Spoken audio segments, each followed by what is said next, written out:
हमने आपके दो केस डिस्कस किए थे जो कि दो सबसे महत्वपूर्ण केस थे। These two cases are most important cases for this article 21।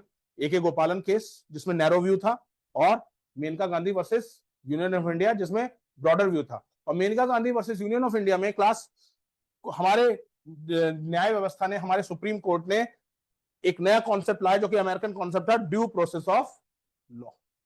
Due process of law. Okay, तो टुडे वी विल सी कि ड्यू प्रोसेस ऑफ लॉ क्या है, ठीक है, what is the difference between procedure establish by the law and due process of law. दोनों में difference क्या है, क्योंकि किस एंगल से procedure establish by the law है और किस तरीके से ड्यू प्रोसेस ऑफ लॉ क्या चीज कहती है। फिर क्योंकि ड्यू प्रोसेस ऑफ लॉ में ही कॉन्सेप्ट ऑफ नेचुरल जस्टिस है, तो व्हाट इज नेचुरल जस्टिस।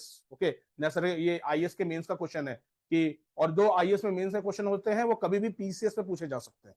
तो it can be asked in Uttar Pradesh PCS, it can be asked in Uttarakhand PCS और अदर स्टेट्स पीसीएस कि what do you understand by the concept of natural justice. Okay, तो ये सारा चीज है। ओके, तो today's heading is class difference between procedure established by law and due process of law. Difference between procedure established by law and due process of law.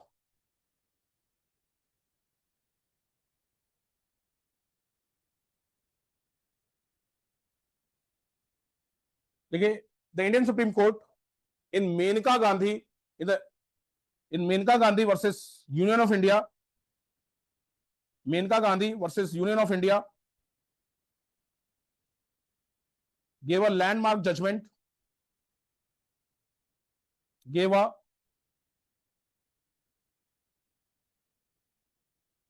landmark judgment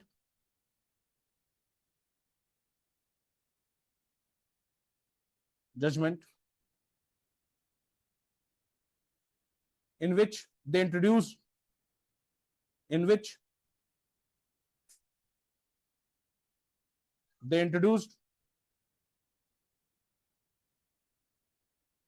the concept of due process of law. They introduced the concept of due process of law.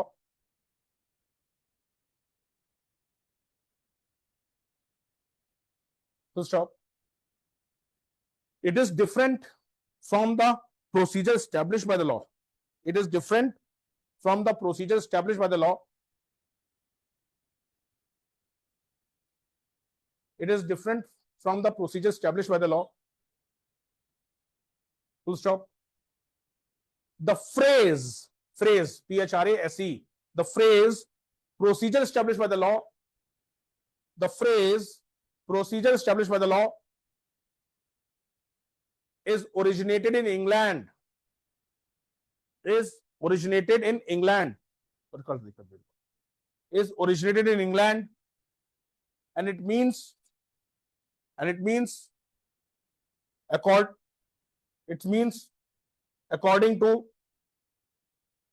according to usage and practice. It means according to usage and practice. To stop. Under this doctrine, DOCTRINE, doctrine, if the life or personal liberty, ये mains का question भी बन सकता है, differentiate between due process law and procedure established law. If the life and personal liberty is deprived by the executive,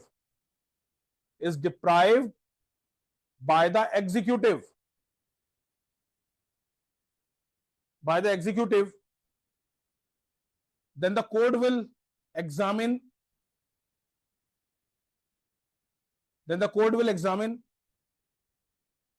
whether there is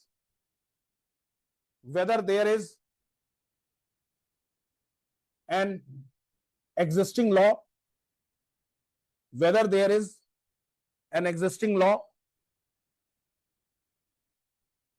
that authorizes an executive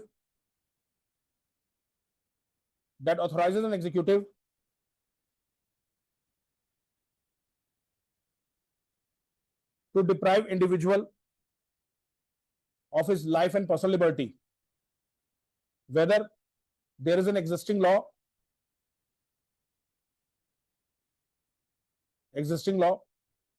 that authorizes an executive to deprive the individual of his life and personal liberty. मतलब अगर कोई executive किसी की personal liberty, मतलब किसी को jail में डालना, लिबर्टी लेना मतलब जेल में डालना, ओके, तो कोर्ट ये देखेगा कि उस अधिकारी ने किस कानून के तहत उस पर्सन को जेल में डाला, क्या वो जो कानून है वो आपके विधायिका ने, लेजिस्लेचर ने सही तरीके से बनाया नहीं बनाया। अगर वो कानून सही तरीके से बनाया है, लेजिस्लेचर ने चीज की है, तो कोर्ट यहीं पे रुक जाएगा।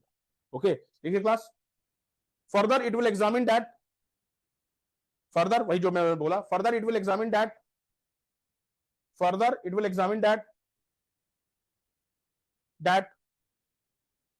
such a law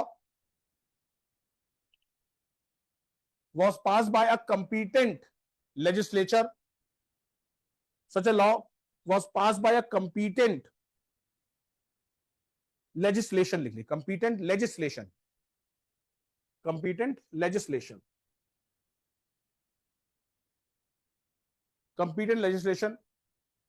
and legislature followed the prescribed procedure. Legislature followed the prescribed procedure while enacting the law. Prescribed procedure while enacting the law. Prescribed procedure while enacting the law. जैसे मैंने कल समझाया था कि कोर्ट ये देखेगा कि law को सही तरीके से, लीगली तरीके से पार्लियामेंट से या स्टेट लेजिस्लेचर पास किया गया, नहीं किया गया, 3 रीडिंग की गई, नहीं की गई। हर कानून की जब हाउस में आता, लोकसभा, राज्यसभा, सेंटर की बात कर लें, स्टेट में कर लें, विधानसभा की, तो हर बिल मतलब जो सरकार लेजिस्लेशन को लाने के लिए रखती है, उसे बिल कहा जाता है। बिल की 3 रीडिंग होती है, first reading, second reading, third reading. First reading introduction के समय में, ओके, फिर सेकंड रीडिंग, फिर थर्ड रीडिंग, ये में पार्लियामेंट में। दैट्स व्हाई अगर आपको लग रहा है कि पार्लियामेंट बहुत डिटेल से हो रहा है और बड़ा लंबा समय ले रहा है, इससे लंबा चैप्टर है पार्लियामेंट। इस बार पार्लियामेंट हमारा 1 महीने में खत्म हुआ था लास्ट ईयर, मतलब पूरे 31 लेक्चर हुए, 30-31 लेक्चर हुए थे पार्लियामेंट के, बहुत, क्योंकि पूरा पार्लियामेंट प्रोसीजर समझाना पड़ता। ओके, क्या क्या पार्लियामेंट के प्रोसीजर्स हैं, ओके, कई चीजें आपके लक्ष्मीकांत में नहीं दे रखी है। ओके, तो वही देखेगा कि क्या पहले हाउस में 3 रीडिंग हुई, सही तरीके से पास हुआ, सारे रूल्स फॉलो किए गए। दूसरी बार देखेगा जब बिल सेकंड हाउस में जाएगा, वहां पे 3 रीडिंग हुई, सही तरीके से पास हुआ, ठीक है, और क्या राष्ट्रपति या गवर्नर ने उस पर अपनी मोहर लगाई है, सारा चीज, सब चीज पास है, गजट में नोटिफिकेशन है नहीं।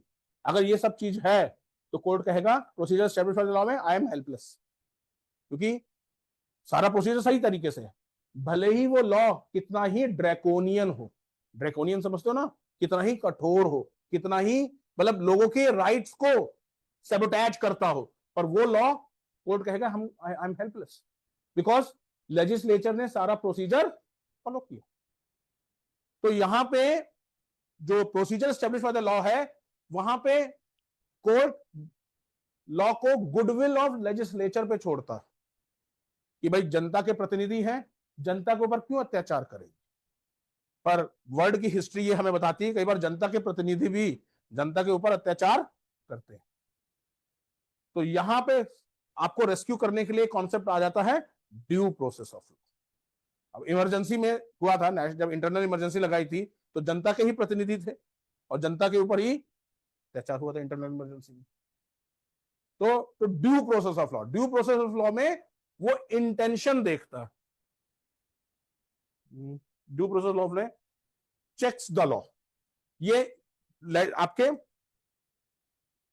आपके जो procedure establish by the law में है, it is only checks the process, checks the process. और ड्यू प्रोसेस ऑफ लॉ में चेक्स द लॉ मतलब चेक्स द इंटेंशन, मंशा देखता है कि कानून ड्रैकोनियन तो नहीं है। तो ड्यू प्रोसेस ऑफ लॉ का जो स्कोप है वो बहुत बड़ा है, क्योंकि वो लॉ का ऑब्जेक्टिव देख लेता है। यहां लॉ का ऑब्जेक्टिव नहीं देखता, लॉ का प्रोसेस देखता है। क्या एक मिनिस्टर ने, अगर गवर्नमेंट बिल है तो मिनिस्टर ने पास किया है, मिनिस्टर ने पास किया, सारे प्रोसेस फॉलो हुए, एक हाउस में फॉलो हुए, दो हाउस में फॉलो हुए, गवर्नर या प्रेसिडेंट ने सारे हाउस को सारा चीज को किया, तो लेजिस्लेचर का रोल लिमिटेड है, वो जुडिशियल रोल लिमिटेड है। यहां जुडिशियल का रोल बहुत ज्यादा है। समझ में आया ना क्लास? ओके, लिखिए क्लास। कुछ क्वेश्चन है, बोलिए सर।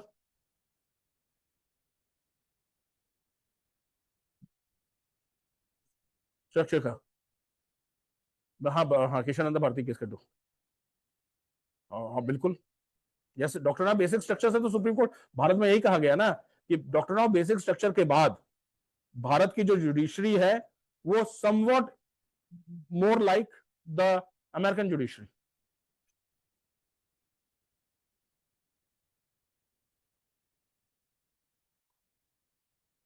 नहीं, प्रोसीजर स्टेब्लिश, देखो ये हमारे संविधान में आर्टिकल 21 में procedure established by the law दे रखा, अमेंडमेंट नहीं किया गया है, दे रखा।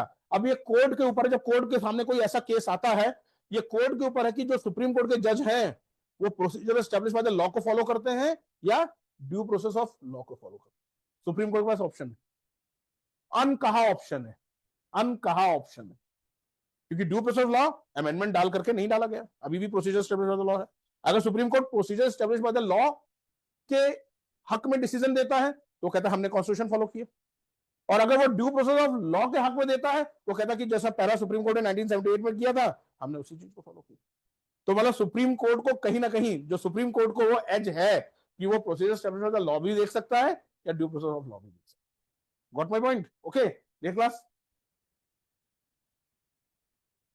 If the court is satisfied on this ground, if the court is satisfied on this ground, it will not go beyond the objective of law. If the court is satisfied on this ground, it will not go beyond the objective of law and uphold, it will not go beyond the objective of law and uphold the deprivation of individual and uphold the deprivation of individual, deprivation of individual of his life and liberty, deprivation of individual of his life and liberty, irrespective of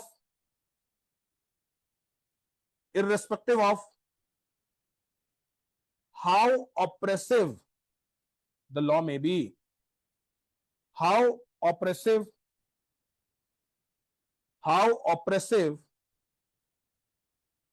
the law may be. Full stop. Thus this doctrine provides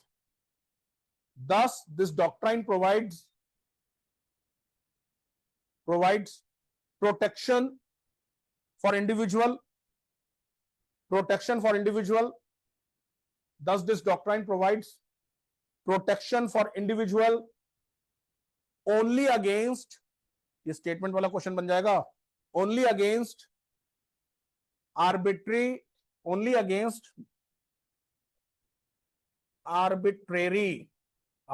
का मतलब होता है मनमाना, arbitrary, only against arbitrary action of executive and not that of legislature,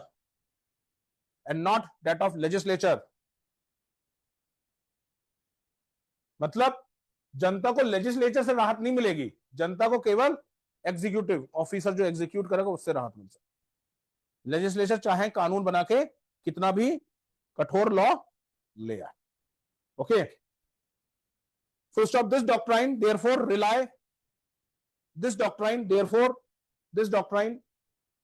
rely more on the good sense of legislature,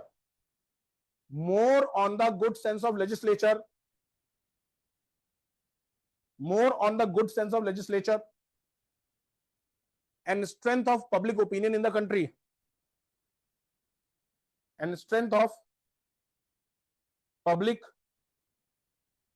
opinion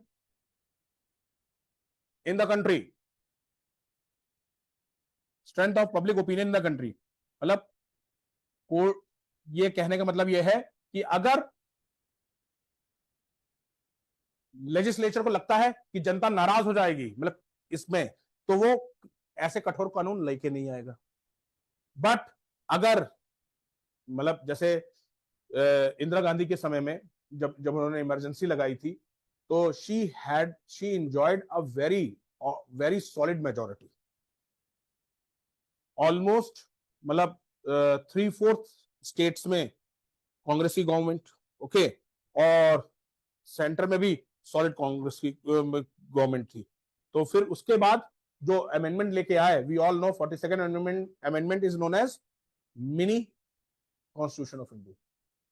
42nd constitution amendment is known as mini constitution of India.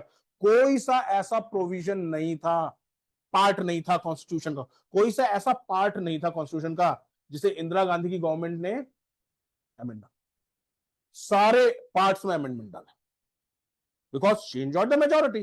तो कई बार legislature भी public का goodwill नहीं देखता, वो अपना फायदा देखता है। तो डॉक्ट्राइन ऑफ जो procedure establish by the law है, ये मेरे सीए का फोन, जस्ट मिनट। हेलो सर, मैं इसमें लेक्चर में हूं, can we talk around 5 o'clock? Okay, मैं 5 बजे कॉल करता हूँ। Okay, actually sir income tax 15 सितंबर लास्ट डेट है ना। ओके ओके तो मैं क्या बोल रहा था, हाँ, procedure establish by the law में जो जुडिशरी का जो स्कोप है ना, वो कन्फाइंड है, पर वही चीज आपके ड्यू प्रोसेस ऑफ लॉ में जुडिशरी का स्कोप लार्ज। ओके, ये क्लास लिखे। Next paragraph, on the other hand the phrase due process of law, on the other hand the phrase due process of law originated in USA. ये चीज ध्यान रखना बेटा। On the other hand, the phrase due process of law originated in USA. So, sir, it means if life or personal liberty of an individual, it means if life or personal liberty of an individual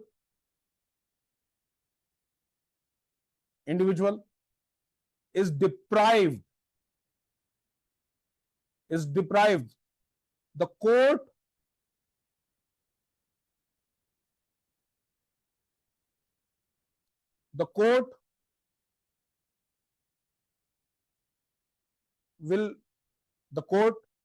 will observe following. Point number A, the court will examine of law, the court will examine the law, authorizing a deprivation of life and personal liberty, authorizing the deprivation of life and personal liberty, authorizing a deprivation of life and personal liberty. B, whether the law is passed by a competent legislature. दूसरा देखेगा court, whether the law is passed by competent legislature,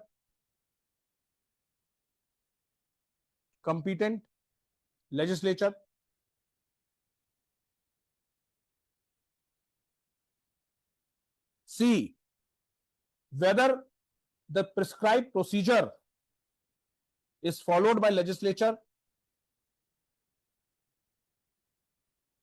whether the prescribed procedure is followed by legislature while enacting the law, whether the prescribed procedure is followed by legislature while enacting the law. And D, अब यहां तक A, B, C में वही चीज है जो कि due procedure establish by the law में है, पर यहां पे D से उस चीज को इनलार्जमेंट मिलता है। लिखिए D, not only this, The code will go beyond. Not only this, the code will go beyond and examine whether the law is reasonable. The code will go beyond and examine whether the law is reasonable, comma, just, comma, fair, just, comma, fair, by applying the principle of natural justice. By applying the principle of natural justice. Full stop. The court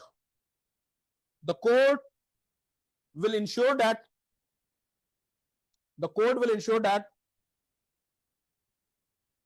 law passed by legislature, the code will ensure that law passed by legislature is not arbitrary and fanciful.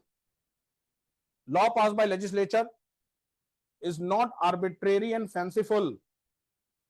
Is not arbitrary and fanciful.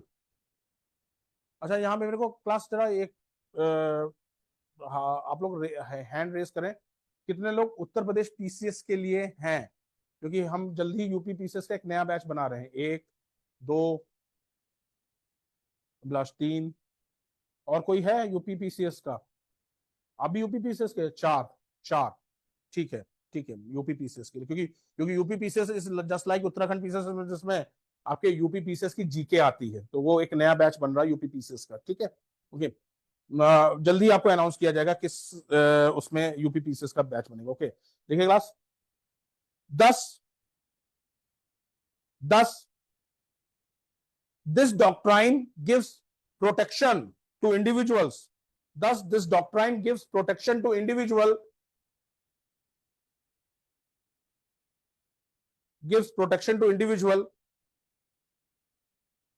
not only against arbitrary action of executive, not only against arbitrary action of executive, but also against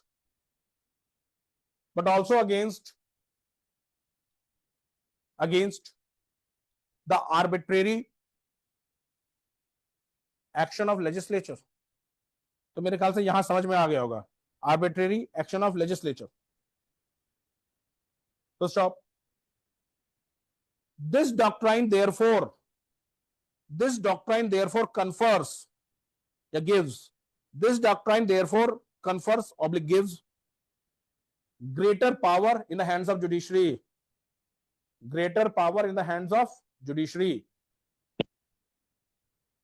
This doctrine therefore confers greater power in the hands of judiciary. So the Supreme Court in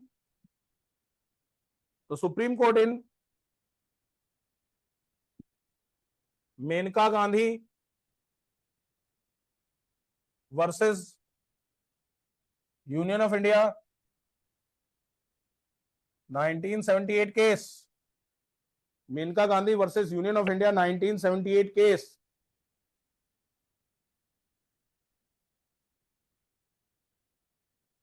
By giving a liberal interpretation of Article 21,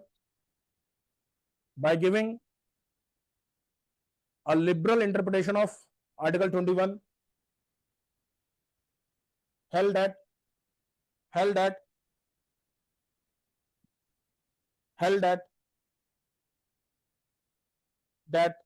Article 21 includes the principle of natural justice. 21 includes the principle of natural justice.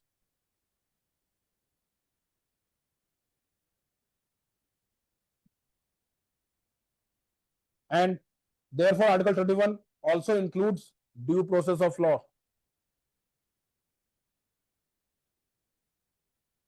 Therefore Article 21 also includes due process of law.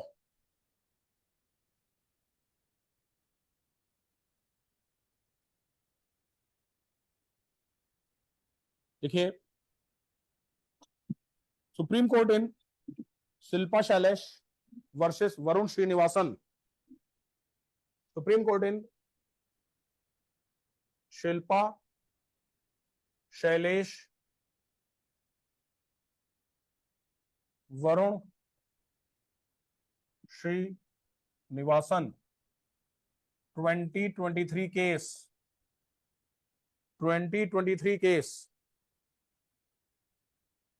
2023 case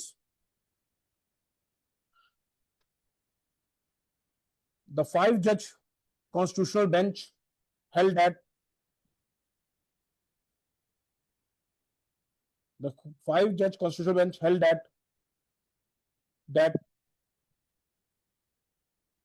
that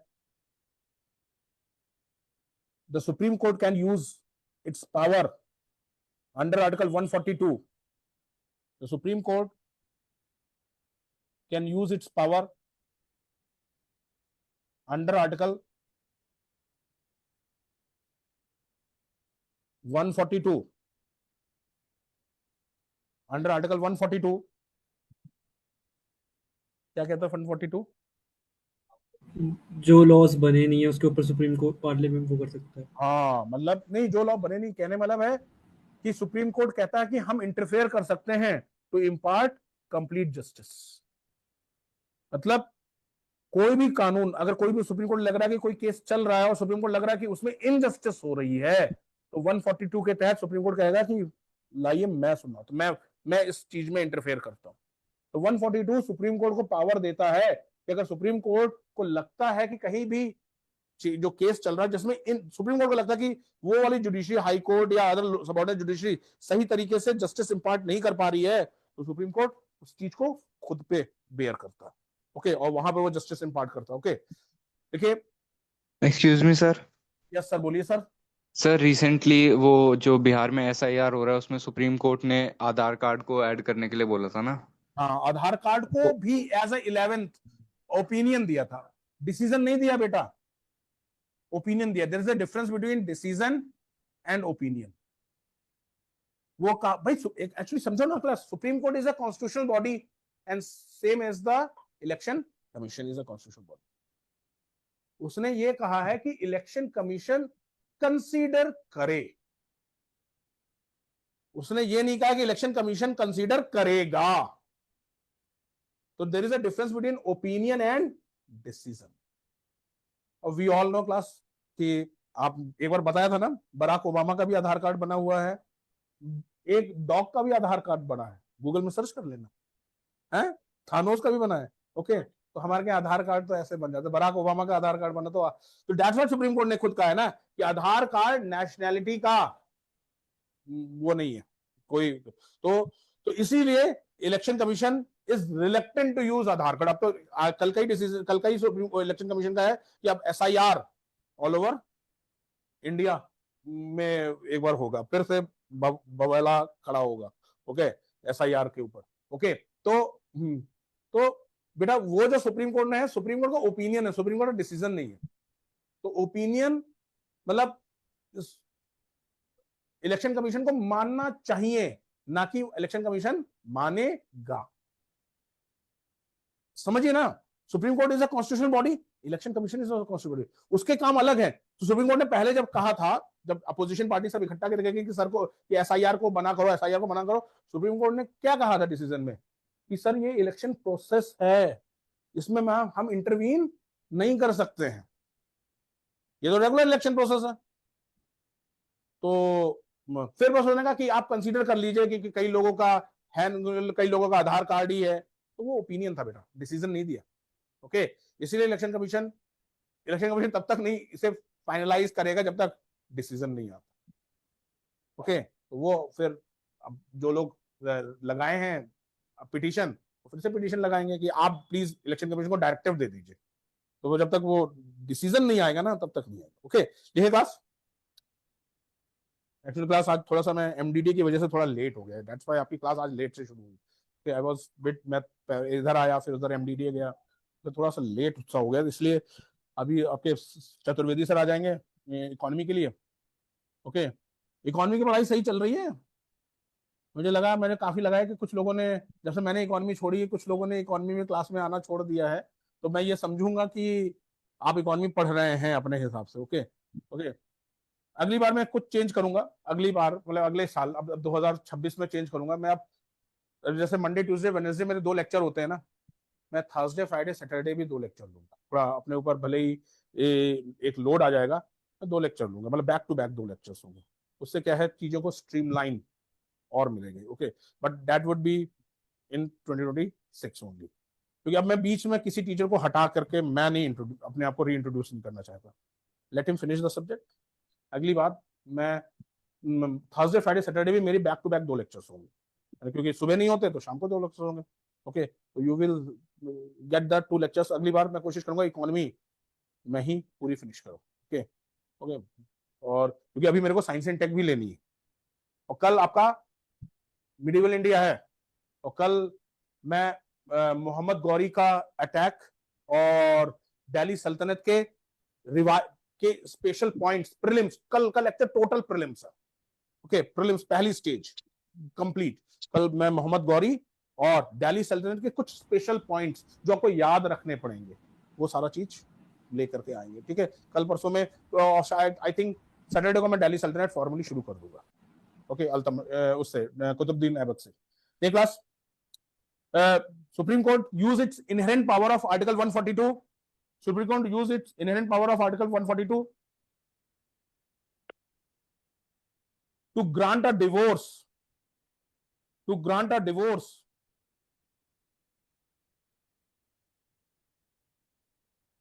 To grant a divorce in the case of. To grant a divorce in the case of irretrievable marriage.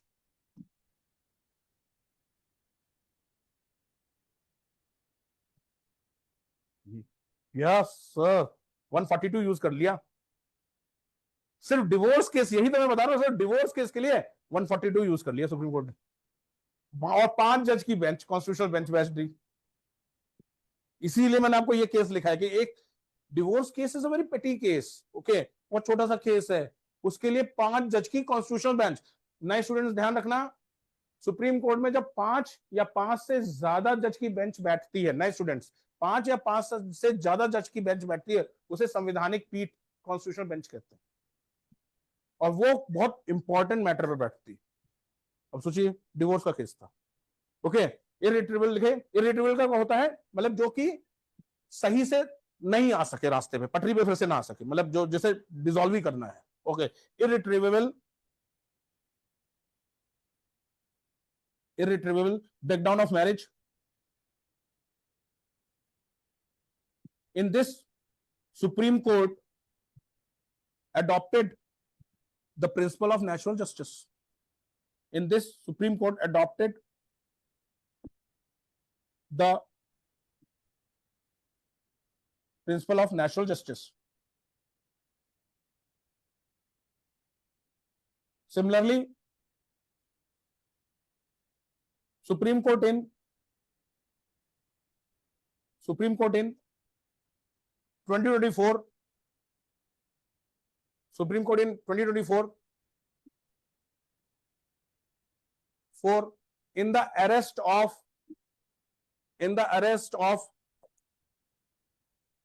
NewsClick founder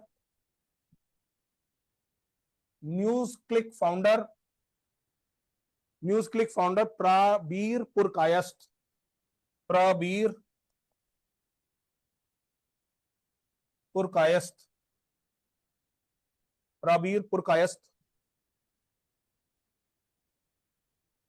held that his arrest is invalid,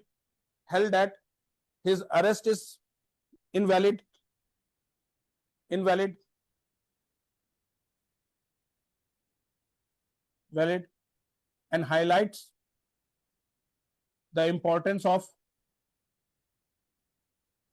natural justice in criminal proceedings. Highlight the importance of natural justice in criminal proceedings.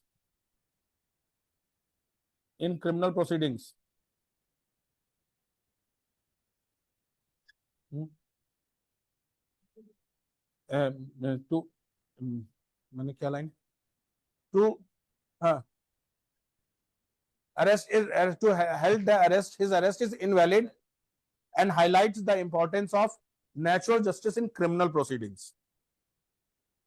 In 2024, the Supreme Court applied the concept of natural justice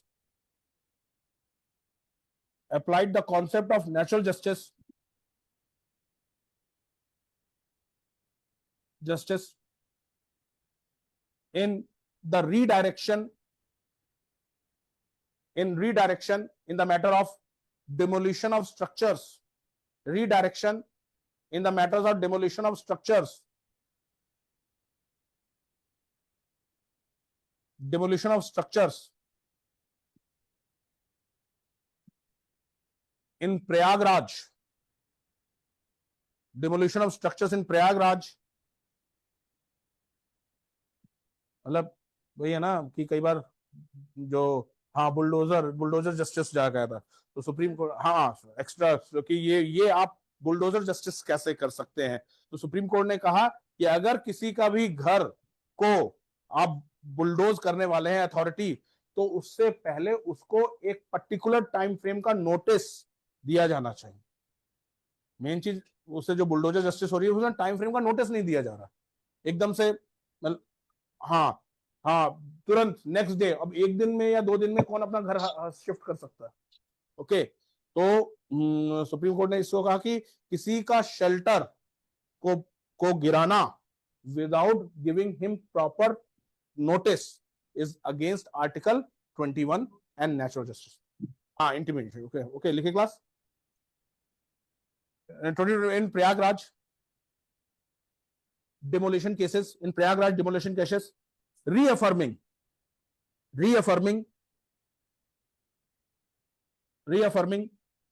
the right to shelter,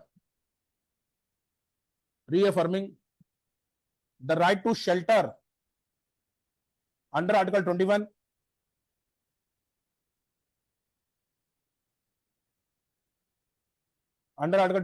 and mandating the authorities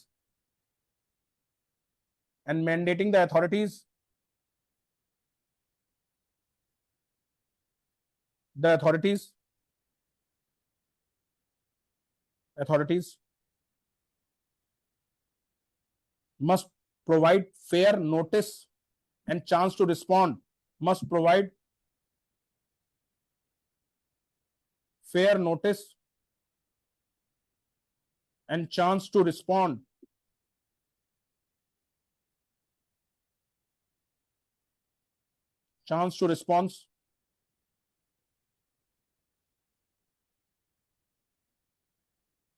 before demolishing properties, thus enforcing due process of law,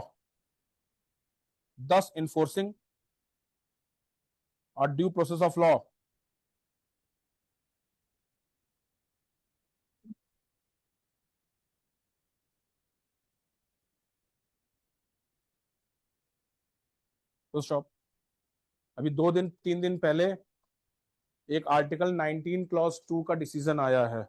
okay 19 clause 2, अब अभी मैंने article 19 clause 2 का 2 दिन पहले मैं कभी current affairs पढ़ रहा था, मतलब I was going through the legal जो लीगल अपडेट्स के पे पढ़ रहा था, चाहे तो केसेस लिख लीजिए। अडानी इंटरप्राइजेस वर्सेस प्रणंजय गुहा ठाकुराता 2025 केस, ये 19 क्लॉज 2 का है। ओके कंफ्यूज मत करना, मैं आपको इसलिए बता दे रहा हूँ कि क्या पता इस चीज को लेटेस्ट लिखोगे ना तो बहुत अच्छा है। अडानी इंटरप्राइजेस वर्सेस प्रणंजय गुहा ठाकुराता 2025 केस, इसी साल का, अभी 2 दिन पहले का ही है, सितंबर का ही है। Okay 2025 case, the court held that, ये 19 क्लॉज 1A का बोलवा रहा हूं। Okay the court held that freedom of speech under Article 19 clause 1A, freedom of speech under Article 19 clause 1A is fundamental, but it is also subject to reasonable restrictions under Article 19 Clause 2. But it is also subject to reasonable restriction under Article 19 Clause 2.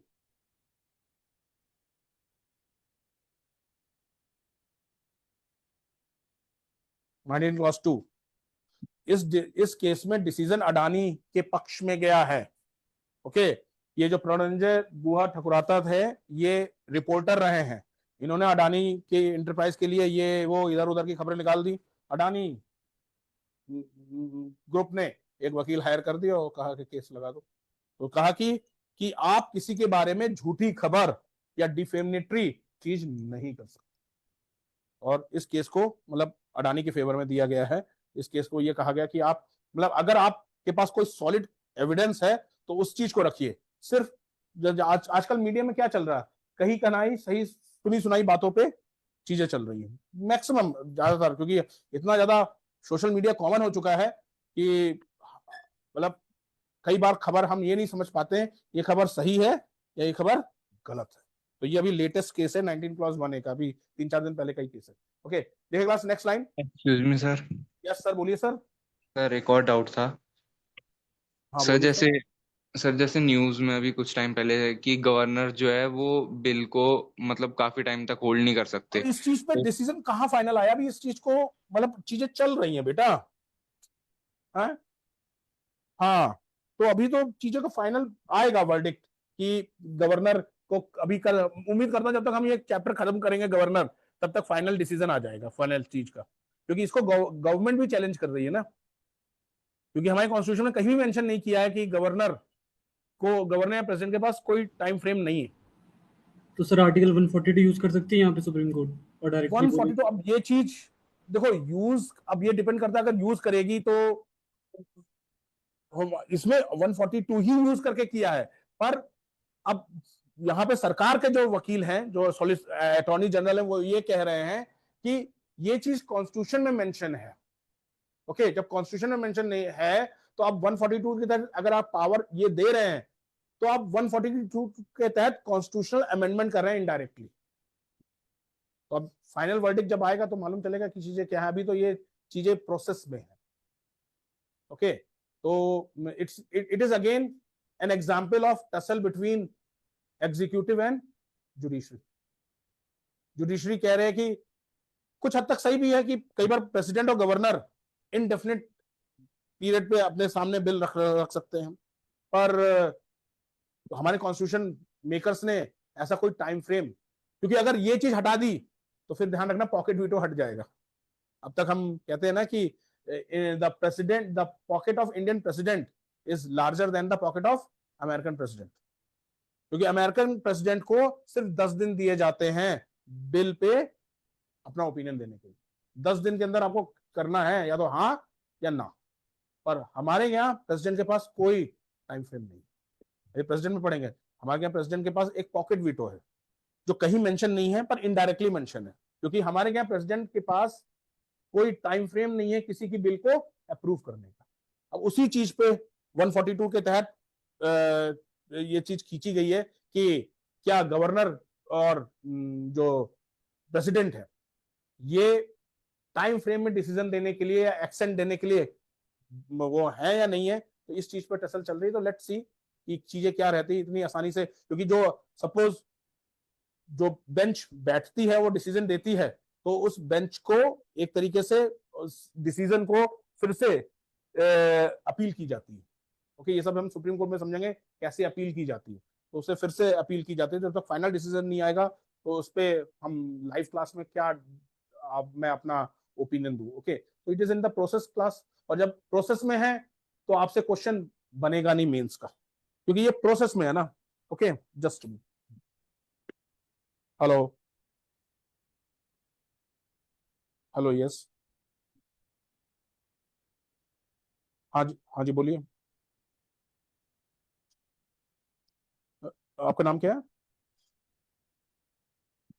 Shardul at present I am in the lecture, मैं आपको 5 बजे के आसपास call करता हूँ शार्दुल, ठीक है? Okay okay. देखिए नेक्स्ट पैराग्राफ, हेडिंग डालिए natural justice. Natural justice, natural justice, नैसर्गिक न्याय।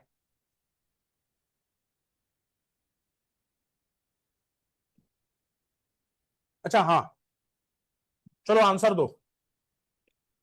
दिख रहा है? पिक्सल्स तो नहीं बस्ट हो रहे हैं।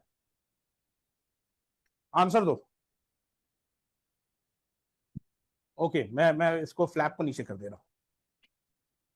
आंसर दो उसका।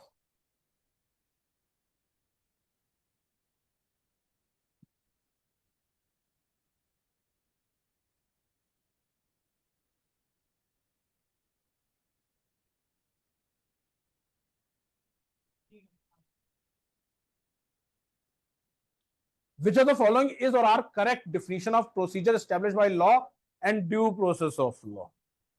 Okay. A, uses and practice as laid down in the statute are followed under the due process of law. Okay. Number 2, intention of law is examined under procedure established by the law. दोनों exchange है, दोनों exchange है, तो neither one not two.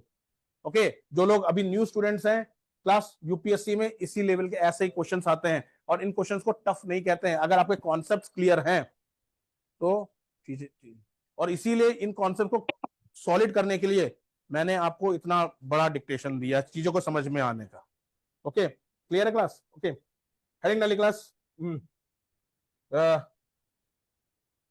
Natural justice, concept of natural justice.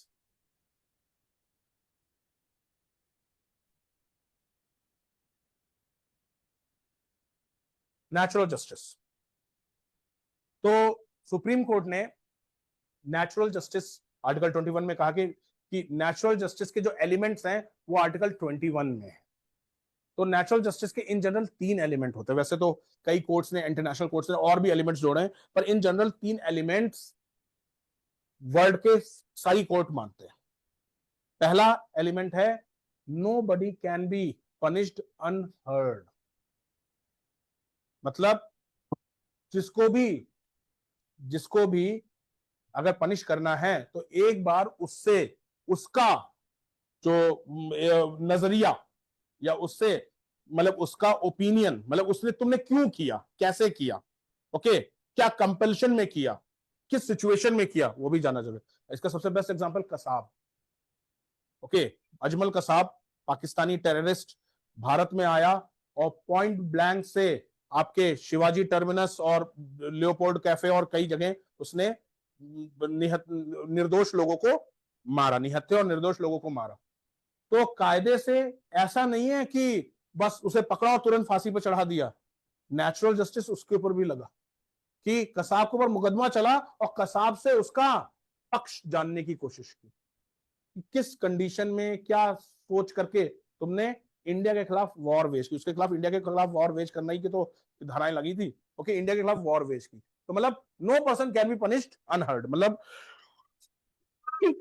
एक दो बार मैंने आपको मजाक में समझाया कि कल को आप लबासना में जाते हो, you are a late riser, आदत नहीं छोड़ रहे हो, तो वहां पे आपको 4:30 बजे 5 बजे, ओके आपको बता दूं हमारे जो स्टूडेंट है गौतम थपलियाल आजकल लबासना में ही है और बड़े स्ट्रिक्ट है, मतलब मेरे को जो खबर आई है, और बल्कि एक और मेरा स्टूडेंट लबासना में इस समय डेपुटेशन पे है, मेरे को कल ही मालूम चला, and he is Dhiresh my 2014 student. मेरे 2 स्टूडेंट्स लबासना में, एक तो गौतम थपलियाल में है लबासना में और एक और धीरेश है। ओके तो वो वहां इनकम टैक्स पढ़ाने के लिए आए हैं धीरेश, हाँ दोनों आए रहे। ओके दोनों वो इनकम टैक्स पढ़ाने के लिए आए हैं। तो कहने का मतलब ये है तो वहां अगर आप सुबह 5 बजे नहीं उठे, और ये एक दिन हो गया चलो एक्सक्यूज हो गया, 2-3 दिन हो गए, तो सबसे पहले आपके पास कारण बताओ नोटिस, जिसे इंग्लिश में कहते हैं शो कॉज नोटिस, कि आपको ये बताना पड़ेगा कि आपके खिलाफ कार्रवाई क्यों ना की जाए। और ध्यान रखना गवर्नमेंट ऑफिसर्स को यही प्रोसेस मिलता है, मतलब कोई XYZ गवर्नमेंट ऑफिसर किसी गलत काम में लिप्त पाया गया तो सबसे पहले डिपार्टमेंट उसे शो कॉज नोटिस देती, और show cause notice is nothing but natural justice, कि दूसरे का पक्ष जानना है। वहां आप लिखोगे कि सर हम तो बचपन से ही देर से उठते आए हैं। ओके ओके, तो कहने का मतलब यह है, पहला चीज है no person can be punished unheard. Okay, दूसरा जो नेचुरल जस्टिस का कॉन्सेप्ट है कि जो आपके अथॉरिटीज हैं, चलो दूसरा आपको दूसरा पॉइंट है, no person can be a self जज। अगर कोई पर्सन ने गिल्टी है, गलत काम किया है, तो थर्ड पर्सन जज करेगा कि वो गिल्टी है या गिल्टी नहीं है। No person can be a self जज। मतलब सपोज अगर, जैसे ये साफ है, कई बार आपने सुना भी होगा, सुप्रीम कोर्ट में भी सुना होगा या हाई कोर्ट में सुना होगा, कि सपोज दो पार्टी का केस चल रहा है और जज किसी एक पार्टी से संबंधित है, तो तुरंत वो जज स्टेप डाउन हो जाता है, क्योंकि वो पार्टी से संबंधित है ना। सपोज कोई रिलेटिव है या उसके डायरेक्टर में उसका नाम है या कोई भी है, ओके, तो वो फिर जज उस केस की नहीं सुनवाई करता, कोई न्यूट्रल पर्सन होगा। तो दूसरा नेचुरल जस्टिस का एलिमेंट है no person can be a self जज। और तीसरा जो आ जाता है द अथॉरिटीज, अथॉरिटीज मतलब जितने हायर ऑफिसर्स हैं, जज हैं, ऑल शाल एक्ट बोनाफाइडे। मतलब जो अथॉरिटीज हैं वो न्यूट्रल रूप में काम करेंगे, मतलब वो जाति, धर्म, क्षेत्र, भाषा, इन सबके ऊपर उठ करके न्यूट्रल रूप में काम, the person the authority shall act bona fide. ये तीन कॉन्सेप्ट ऑफ नेचुरल जस्टिस हैं जो सुप्रीम कोर्ट ने कहा आर्टिकल 21 में इनहेरेंट है। समझ में आया क्लास? लिखे class concept of natural justice, concept of natural justice. देखिए Supreme Court in Maneka Gandhi 1978 case held that Supreme Court in Menka Gandhi 1978 case held that Article 21 contains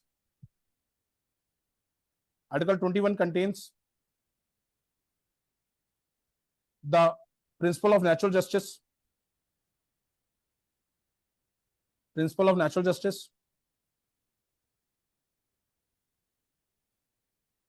तो stop.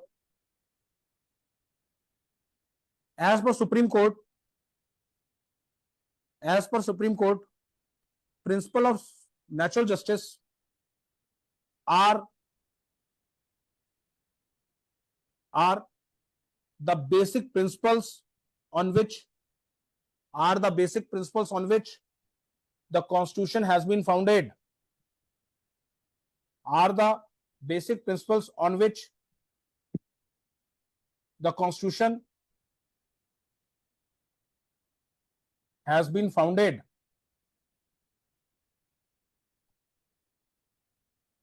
There are three mainly principles. There are three mainly principles which incorporate natural justice. Mainly principles which incorporate natural justice. A Audi Altrum Partum. Audi Altrum Partum. That is, no man shall be punished unheard. Audi Altrum Partum. That is, no man shall be punished unheard. No man shall be punished unheard. B, no man shall be the judge of his own case. No man shall be the judge of his own case.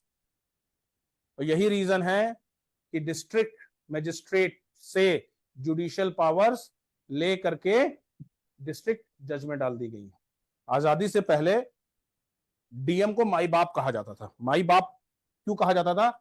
DM के पास enormous power थी, DM के पास judiciary की बहुत बड़ी power थी। तो DM से आपके भाई, अगर डीएम के पास जुडिशरी पावर है और डीएम से कोई गलती हो गई तो डीएम क्या सेल्फ जज रहेगा? तो उससे वो पावर ले करके डिस्ट्रिक्ट जज में डाली गई कि अगर डीएम से गलती होती है तो जुडिशरी देखेगी डीएम सही है या नहीं है, नेचुरल जस्टिस के अगेंस्ट। और किस चीज के अगेंस्ट है?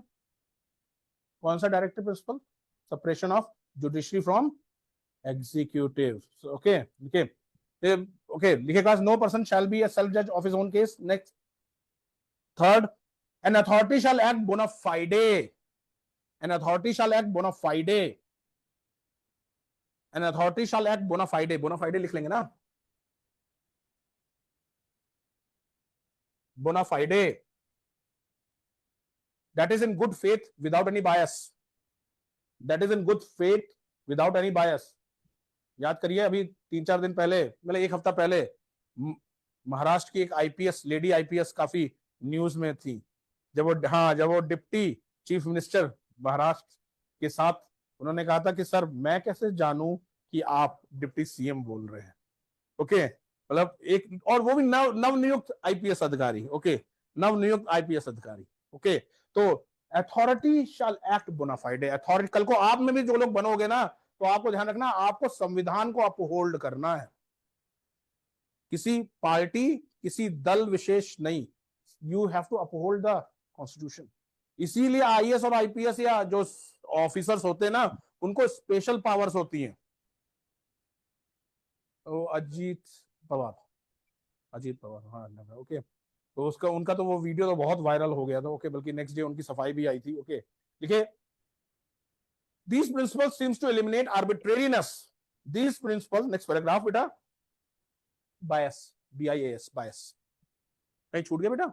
ओके, देखिए, these principles seems to eliminate arbitrariness. These principles seems to eliminate arbitrariness in the decision making, and their objective is to ensure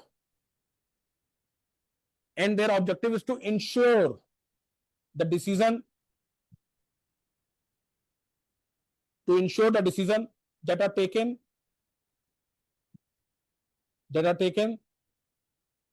are supported by reason,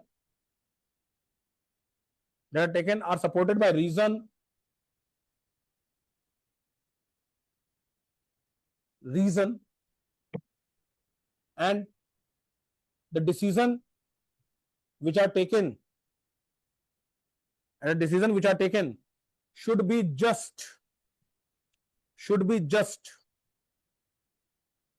reasonable, fair, and they should not be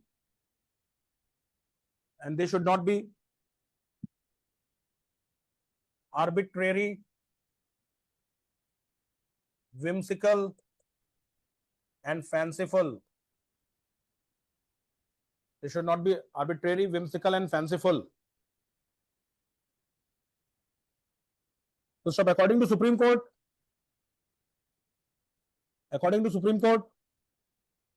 they are the inherent principle of Constitution.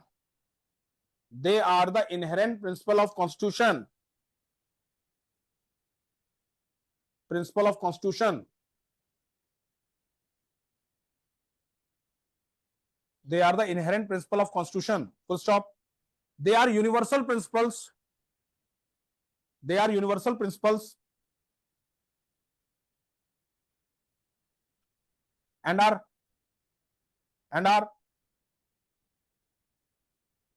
binding not only on executive,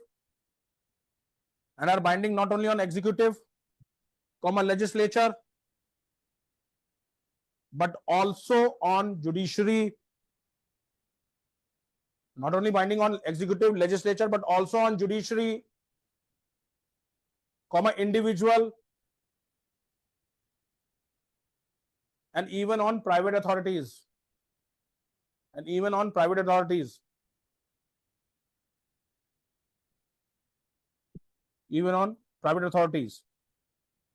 मतलब कोई भी private, हाँ कोई भी, अंबानी, अडानी, रिलायंस, कोई भी private authorities. देखिए, it was the Menka Gandhi case in which Supreme Court Supreme Court held that the natural justice principles are contained in Article 21. Natural justice principles are contained in Article 21, and therefore the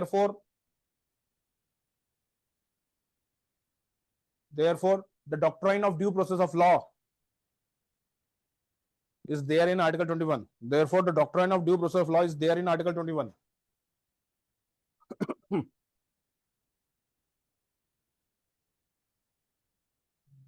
Doctrine of due process of law is there in Article 21. Full stop. Moreover, in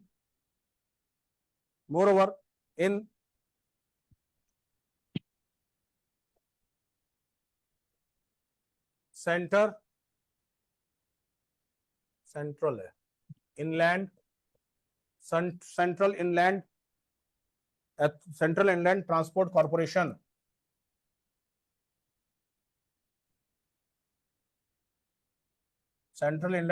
corporation versus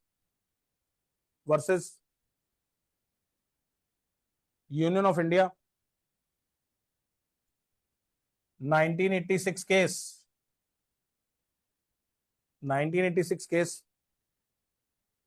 the court held that the principle of natural justice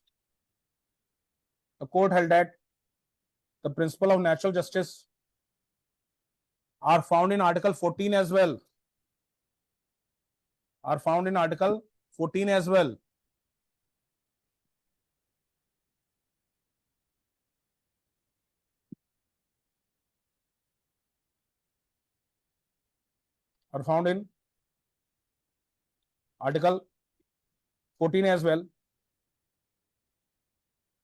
According to court, these are pervasive in whole constitution. These are pervasive, हर जगह बिखरे हुए हैं. These are pervasive in whole constitution.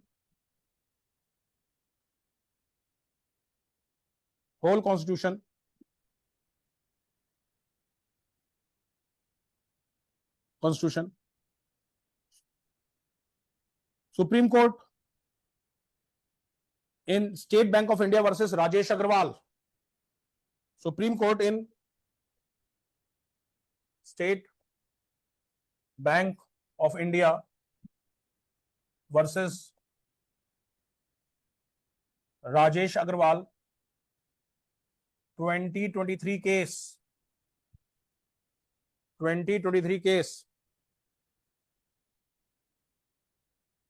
highlighted the biasness in fair hearing.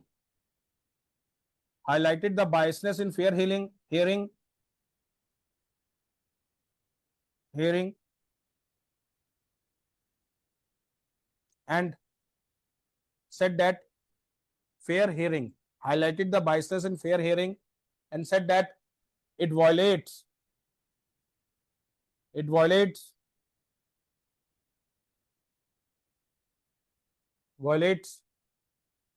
the principle of natural justice.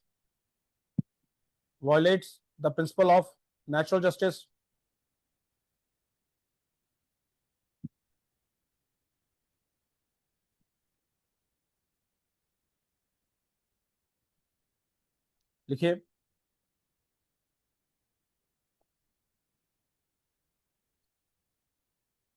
similarly Indian Medical Association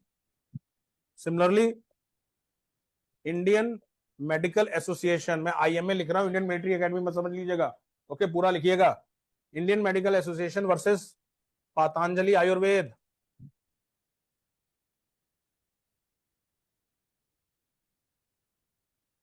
Patanjali Ayurveda 2024 case, जो बाबा जी ने शरबत launch किया था और उन्होंने शरबत आजम के खिलाफ जो कैंपेन किया था, उस पर सुप्रीम कोर्ट ने चीज कही कि सर मतलब ये आप मतलब भ्रामक चीज मत बोलिए, भ्रामक चीज नहीं बोलिए। यू कैन नॉट, जैसे कुछ लोग कहते हैं ना कि आयुर्वेद ही सब कुछ है, तो यू कैन नॉट से कि आयुर्वेद ही सब कुछ है, एलोपैथ इज जीरो। ओके, तो इस केस में सुप्रीम कोर्ट ने कहा कि आप भ्रामक, भ्रामक समझते हैं ना, एक इल्यूजनरी चीजें नहीं बोल सकते हैं, क्योंकि उस पे बेस पे जो इंसान पढ़े लिखे नहीं है हो सकता है आपकी बात पे विश्वास कर लें और उनकी लाइफ चली जाए। Okay, in this case supreme court held that social media influencers are accountable for their endorsement. Social media influencers are accountable for their endorsement.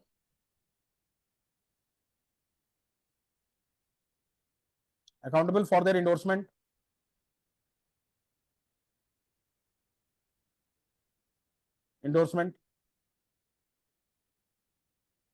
Their accountability linked to the principle of fairness. Their accountability linked to the principle of fairness, which leads to natural justice. Linked to the principle of fairness, which leads to natural justice.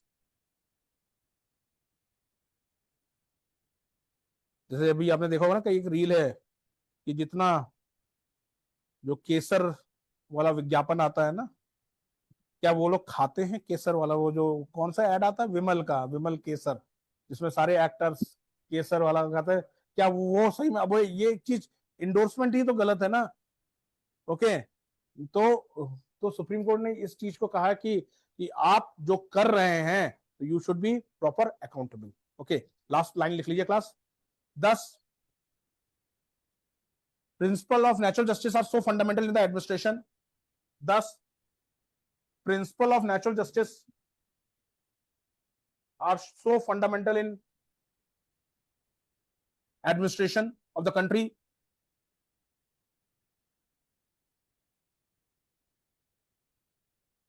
So fundamental in the administration of country that they even could be regarded as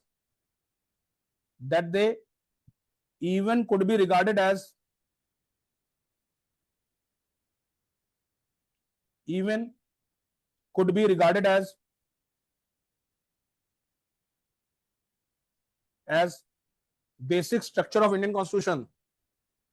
Basic structure of Indian Constitution. Indian constitution. ठीक है, तो यहां पे रोक रहा हूं। Monday को अभी 21 कंप्लीट होगा, 21A खत्म होगा। ओके, तो यहां पे अभी केस करा रहा था सेंट्रल इनलैंड ट्रांसपोर्ट कॉर्पोरेशन, तो वहां से मेरे को याद आ गया inland waterways authority of India. Inland waterways authority of India का हेडक्वार्टर कहां है? इनलैंड है नोएडा, ध्यान रखिएगा नोएडा। किस साल बना? कितने नेशनल वाटरवेज हैं इंडिया में?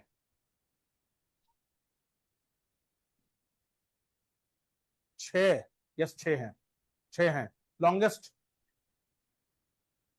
तो कौन सा नंबर है? 1 है नेशनल वाटर। तो ध्यान रखिएगा inland waterways authority of India का हेडक्वार्टर नोएडा में है, जहां कोई मेजर नदी नहीं है। ओके, 86 में बना, 1986, 1986। ओके, मतलब यही चीज आप लोगों को कनेक्ट करना सीखना, अगर पढ़ना है तो तुरंत याद हो जाए कि और सबसे बड़ा वाटरवे आपके नेशनल वाटरवे 1 है, जो प्रयागराज से हल्दिया है। ओके, वो समथिंग 1600 समथिंग किलोमीटर का है। ओके, उसके बाद 4 या 5 है नेशनल वाटरवे जो 1000। हाँ, नहीं नेशनल वाटरवेज की बात कर, नेशनल वाटरवेज आप चेक। नहीं 6 नेशनल वाटरवेज हैं, 6 नेशनल वाटरवेज हैं। वो आप वो कह रहे हो जो inland waterways authority of India के अंडर डायरेक्ट कंट्रोल है।